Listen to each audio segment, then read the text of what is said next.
Audio Jungle.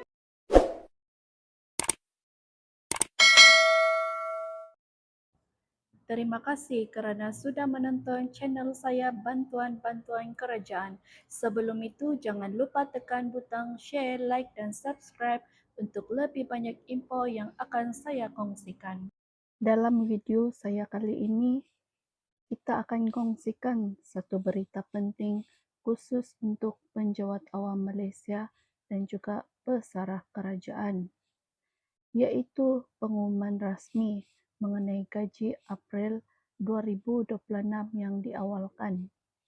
Kalau ada penjawat awam atau ada ahli keluarga yang bekerja dalam sektor kerajaan, info ini sangat penting untuk perancangan kewangan anda. Jom kita tengok butiran penuh. Apa yang berlaku? Kerajaan Malaysia melalui Jabatan Akauntan Negara telah mengumumkan bahawa tarikh pembayaran gaji bagi bulan April 2026 telah diawalkan daripada jadual asal. Berikut adalah tarikh baru untuk pembayaran gaji bagi bulan April 2026. Gaji April 2026 akan dibayar pada 16 April 2026 iaitu bersamaan pada hari Khamis. Ini bermaksud penjawat awam akan menerima gaji lebih awal daripada kebiasaan. Begitu juga dengan pesara kerajaan yang akan menerima pencen lebih awal daripada biasa. Kenapa diawalkan? Anda mungkin tertanya-tanya, kenapa kerajaan buat keputusan untuk mengawalkan gaji ini? Antara sebab utama adalah keperluan kewangan rakyat, terutama menjelang musim perayaan atau komitmen bulanan, membantu aliran tunai penjawat awam supaya lebih stabil, kelulusan khas daripada pihak perbandarahan melalui pengecualian peraturan tertentu. Langkah ini sebenarnya bukan kali pertama dilakukan dan sebelum ini juga kerajaan pernah mengumumkan pembayaran awal untuk membantu rakyat. Apa itu AP105? Pasti ramai yang mengetahui perkara ini. Dalam pengumuman ini juga disebut tentang pengecualian kepada arahan pembendarahan AP105.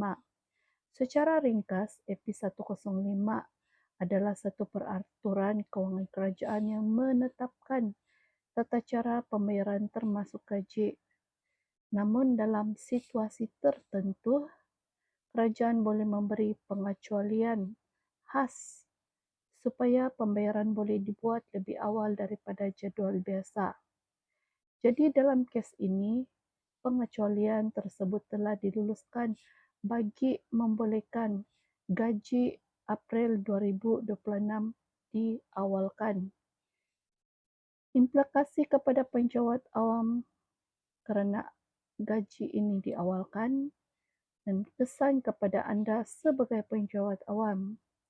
Antara perkara yang perlu diberi perhatian, rancang perbelanjaan dengan bijak sebab jarak antara gaji mungkin lebih panjang selepas ini, dan pastikan komitmen seperti pinjaman, bil dan simpanan diurus dengan baik. Elakkan berbelanja berlebihan hanya kerana gaji masuk lebih awal. Ini peluang baik untuk urus kewangan dengan lebih berdisiplin. Kesimpulannya, pembayaran gaji bulan April 2026 yang diawalkan ini adalah satu inisiatif kerajaan untuk membantu penjawat awam mengurus kewangan dengan lebih baik. Kalau anda rasa info ini bermanfaat, jangan lupa like video ini, komen pendapat anda dan subscribe untuk lebih banyak info semasa dan kewangan.